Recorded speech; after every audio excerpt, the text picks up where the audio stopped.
அனைவருக்கும் வணக்கம். இன்னைக்கு நம்ம சேனல்ல என்ன பார்க்க போறோம்னு பார்த்தீங்கன்னா, ஒரு ஆரோக்கியம் சார்ந்த விஷயத்தை பற்றி தான் இப்போ இந்த வீடியோல நாம பார்த்து தெரிந்துக்க போறோம். அப்படி ஆரோக்கியம் சார்ந்த விஷயம் அப்படின்னா என்னன்னு பார்த்தீங்கன்னா, கோடை காலத்தில் தயிர் சாப்பிடுவதால் ஏற்படக்கூடிய நன்மைகள் என்ன, இந்த தயிர் சாப்பிடுவதால் ஏற்படக்கூடிய தீமைகள் என்ன அப்படிங்கிறத முக்கியமா நாம தெரிந்து கொள்ளலாம். அதாவது எச்சரிக்கையான ஒரு விஷயமாக தயிர் சாப்பிடுவதால் ஏற்படக்கூடிய பின் விளைவுகளை நிச்சயமா நம்ம தெரிந்து கொள்வது ரொம்ப ரொம்ப முக்கியம் அப்படின்னு சொல்லலாம். ஸோ கோடை காலத்தில் இந்த தயிரை நம்ம எந்த மாதிரி முறையில் சாப்பிடலாம் அப்படின்ற விஷயத்தையும் நிச்சயமா நீங்க தெரிந்து கொள்ளலாம். நிறைய பேர் பார்த்தீங்கன்னா கோடை காலம் ஆரம்பித்த விடனே இந்த தயிரை நிறைய பேர் விரும்பி சாப்பிடக்கூடிய ஒரு விஷயம் அப்படின்னு சொல்லலாம். ஸோ தயிர் பிடிக்காதவர்கள் இருக்கவே மாட்டார்கள். இந்த தயிரை சாப்பிடுவதற்கு ஒரு முறை இருக்கு அப்படின்னு சொல்லலாம். அதாவது வெப்பம் வாட்டி வதைக்கக்கூடிய இந்த காலகட்டத்தில் நிறைய பேர் விரும்பக்கூடிய ஒரு விஷயமாக பார்க்கும் பொழுது குளிர்ச்சியான உணவுகளை நிச்சயமா விரும்புவாங்க அப்படின்னு சொல்லலாம். அந்த வகையில முக்கியமாக இருக்கக்கூடிய முதல் பொருளாக பார்க்கப்படுவதை இந்த தயிரை நம்ம சொல்லலாம். பலருக்கும் பார்த்தீங்கன்னா விருப்பமான ஒரு உணவாக இந்த தயிர் உணவு இருக்கு அப்படின்னு சொல்லலாம். கோடை காலத்தில் தினமும் தயிர் சாப்பிடுவது உடலுக்கு நல்லதா என்ற கேள்வி பலருக்கும் ஏற்படுது அப்படின்னு சொல்லலாங்க. ஸோ உங்களுக்கும் இந்த சந்தேகம் இருந்தால் நீங்களும் இந்த வீடியோ மூலம் நிச்சயமா உங்களுடைய சந்தேகத்தை தீர்த்து கொள்ளலாம். ஸோ எந்தெந்த காலகட்டங்களில் இந்த தயிரை நாம் எந்த மாதிரி முறையில் உட்கொள்ளலாம் அப்படிங்கிறத நிச்சயமா நீங்கள் தெரிந்து கொள்ளலாம். உண்மையில பார்த்தீங்கன்னா தயிரில் உடலின் வெப்பநிலை அதிகரிக்கக்கூடிய சில பண்புகள் இருக்கு அப்படின்னு சொல்லலாம். இதனால பார்த்தீங்கன்னா கோடையில் தினமும் தயிர் சாப்பிடுவது அனைவருக்கும் பார்த்தீங்கன்னா உகந்ததாக இருக்காது அப்படின்னே சொல்லலாம். ஆனா நாம என்ன பண்ணுவோம், இந்த கோடை காலத்துல தினமும் தயிரை மட்டுமே சாப்பிட்டு வந்திருப்போம். ஆனா இந்த கோடை காலத்துல தினமும் தயிர் சாப்பிடவே கூடாது அப்படின்னு சொல்லலாம். சிலருக்கு பார்த்தீங்கன்னா தயிர் சாப்பிடுவதால் எந்தவித பாதிப்பும் ஏற்படாமல் இருக்கலாம். ஆனாலும் சில நேயர்களுக்கு பார்த்தீங்கன்னா இதனால உடல் சூடு நிச்சயமா அதிகரிக்கும். அதுபோல சில நேயர்களுக்கு செரிமான கோளாறுகள், அதுபோல விரும்பத்தகாத விளைவுகள் நிச்சயமாக உண்டாகக்கூடிய வாய்ப்புகள் இருக்கு அப்படின்னு சொல்லலாம். தயிர் உடலுக்கு தேவையான புரதம், கால்சியம், வைட்டமின் பி போன்ற சத்துக்களை கொடுத்தாலும் அதை தினசரி பயன்பாடு செய்வது ரொம்பவே ஆபத்து அப்படின்னு சொல்லலாம்.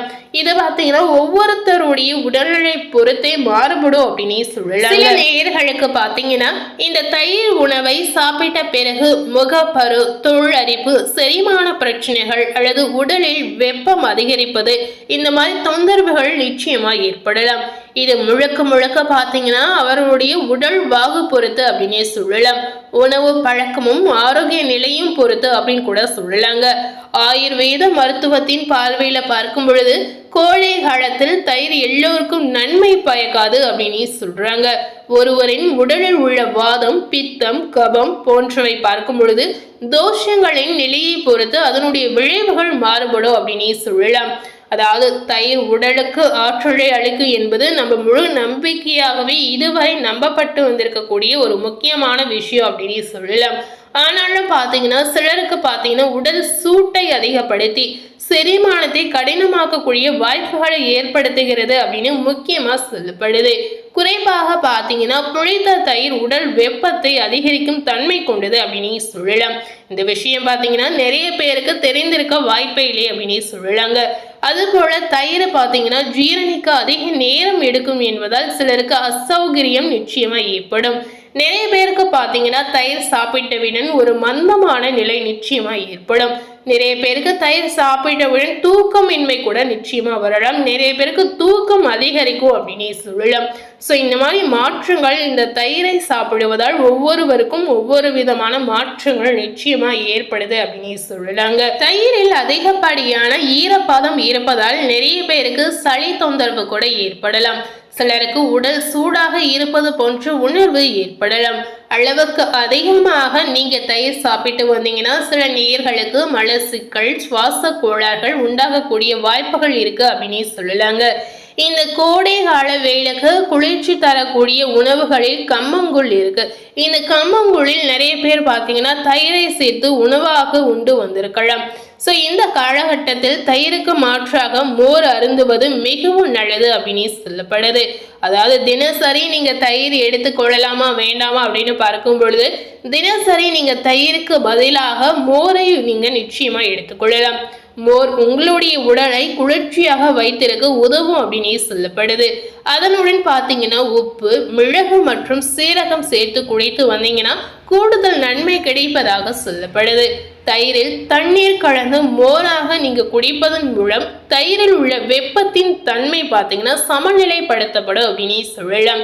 இதனால தயிரால் ஏற்கப்படக்கூடிய பக்க விளைவுகளை நிச்சயமா நீங்க குறைக்கலாம். அதே சமயம் பார்த்தீங்கன்னா தயிரை சூடுபடுத்தி சாப்பிடுவதை முக்கியமாக நீங்க தவிர்க்கணும். சூடுபடுத்தும் போது அதனுடைய ஊட்டச்சத்துகள் நிச்சயமா குறைந்துவிடும். இதனால பார்த்தீங்கன்னா உடல் பருமன் உள்ளவர்கள் தயிர் சாப்பிடுவதை குறைத்து கொள்வது இந்த காலகட்டத்தில் நல்லது அப்படின்னு சொல்லலாம். ஏனெனில் பார்த்தீங்கன்னா அதுல அதிக கொழுப்பு சத்து நிறைந்திருக்கிறதுனால நிச்சயமா நீங்க தவிர்த்து கொள்ளலாம். கோடை காலத்தில் தயிரை சரியான முறையில் சரியான அளவில் உட்கொள்வது உங்களுடைய ஆரோக்கியத்திற்கு அதிகப்படியான நன்மையை சேர்க்கும் அப்படின்னு சொல்லலாங்க. இந்த கோடை காலத்தில் நீங்க தயிரை அதிகப்படியாக சாப்பிட்டு வரும் பொழுது, அதாவது அளவுக்கு மீறினால் அமிர்தமும் பார்த்தீங்கன்னா நன்றாகத்தான் மாறும் அப்படின்னு சொல்லலாம். அது தயிர் மட்டும் விதிவிலக்கல்ல அப்படின்னு நம்ம சொல்லலாங்க. தினமும் தயிரை உட்கொள்வதால் பல நன்மைகள் இருந்தாலும் அளவுக்கு அதிகமாக நீங்க சாப்பிட்டு வரும் பொழுது கண்டிப்பா பாதிப்பு இருக்கத்தான் செய்யும் அப்படின்னு சொல்லலாம்.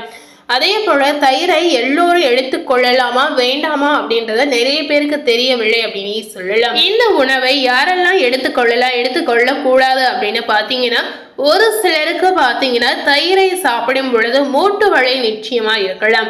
ஸோ மூட்டு வலி இருக்கக்கூடிய நேயர்களும் மூட்டு சம்பந்தமான பிரச்சனை இருக்கக்கூடிய நேயர்களும் தினமும் நீங்க தயிர் சாப்பிடுவதை இந்த காலகட்டங்களில் தவிர்ப்பது ரொம்ப ரொம்ப முக்கியம். ஏன் பார்த்தீங்கன்னா புளிப்பு உணவாக இருப்பதால் மூட்டு வலி உங்களுக்கு இன்னமும் அதிகரிப்பதற்கான வாய்ப்பு இருக்கிறதுனால நிச்சயமா நீங்க இந்த உணவை தவிர்த்து கொள்ளலாம்.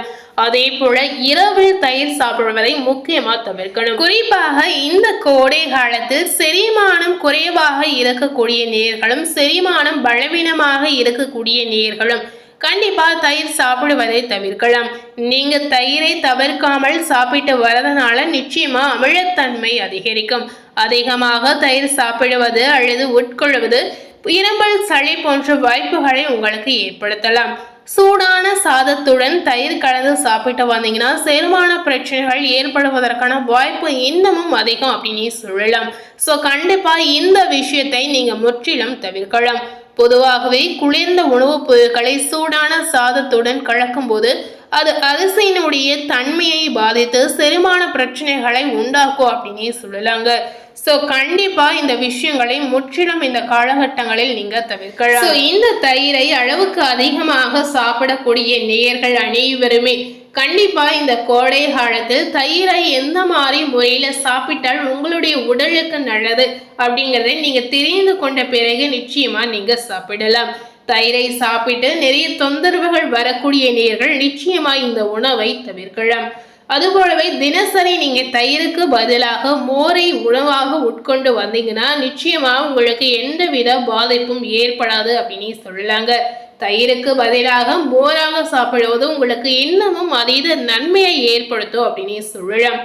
தினசரி தயிர் சாப்பிட்டு வந்தீங்கன்னா நிறைய தீமைகள் பல நேயர்களுக்கு இதனால உண்டாகக்கூடிய வாய்ப்புகள் இருக்கு அப்படின்னு சொல்லலாம். ஸோ நிச்சயமா தொந்தரவுகளும் பக்க விளைவுகளும் இருக்கக்கூடிய நேயர்கள் இந்த காலகட்டத்திற்கு ஏற்றவாறு எந்த மாதிரி உணவுகளை உட்கொண்டால் உங்களுடைய ஆரோக்கியத்திற்கு எந்தவித பிரச்சனையும் ஏற்படாது அப்படின்னு தெரிந்த பிறகு நீங்க அந்த உணவுகளை நிச்சயமா நீங்க சாப்பிடலாம். ஸோ இந்த மாதிரி விஷயத்துல நீங்க எச்சரிக்கையாக உங்களுடைய ஆரோக்கியத்தை நீங்க பார்த்து கொண்டாலே நிச்சயமா எந்தவித பாதிப்பும் உங்களுக்கு ஏற்படாது. ஸோ இந்த தயிரை சாப்பிட்டு வருவது உங்களுக்கு நன்மையா இல்லை தீமையா அப்படின்றத இந்த வீடியோ மூலம் நிச்சயமா நீங்க பார்த்து தெரிந்திருப்பீங்க. ஸோ இந்த வீடியோவை நீங்கள் பார்த்து பயனடைந்த மாதிரி உங்கள் ஃப்ரெண்ட்ஸ் அண்ட் ஃபேமிலி பார்த்து பயனடைன்னு நினச்சிங்கன்னா மறக்காம இந்த வீடியோவை உங்கள் ஃப்ரெண்ட்ஸ் அண்ட் ஃபேமிலிக்கு லைக் பண்ணி ஷேர் பண்ணுங்க. மேலும் இது போல ஒரு புதிய தகவலை நீங்கள் தெரிந்து கொள்ளணும் அப்படின்னு நினச்சிங்கன்னா மறக்காம நம்ம சேனலை சப்ஸ்கிரைப் பண்ணி அது போலவே பக்கத்தில் இருக்கக்கூடிய பெல் பட்டனையும் மறக்காம ப்ரெஸ் பண்ணிடுங்க. ஆரோக்கியம் சார்ந்த விஷயங்களை தெரிந்து கொள்ளணும் அப்படின்னு நினைச்சீங்கன்னா கண்டிப்பா நம்ம சேனலை சப்ஸ்கிரைப் பண்ணி பெல் பட்டனை பிரஸ் பண்ணிடுங்க. அதுபோல நம்ம சேனல்ல ஃபர்ஸ்ட் டைம் பார்க்கக்கூடிய நேயர்களா இருந்தீங்கன்னா நீங்களும் நம்ம சேனலை மறக்காம சப்ஸ்கிரைப் பண்ணி பெல் பட்டனை பிரஸ் பண்ணிடுங்க. நீங்க சப்ஸ்கிரைப் பண்ணா மட்டுமே நம்ம சேனல்ல போடக்கூடிய எல்லா நியூ அப்டேட்டான வீடியோஸும் நீங்க உடனுக்குடன் பார்த்து தெரிந்து கொள்ளலாம். ஸோ மறக்காம சப்ஸ்கிரைப் பண்ணி பெல் பட்டனை பிரஸ் பண்ணிடுங்க. தேங்க்யூ.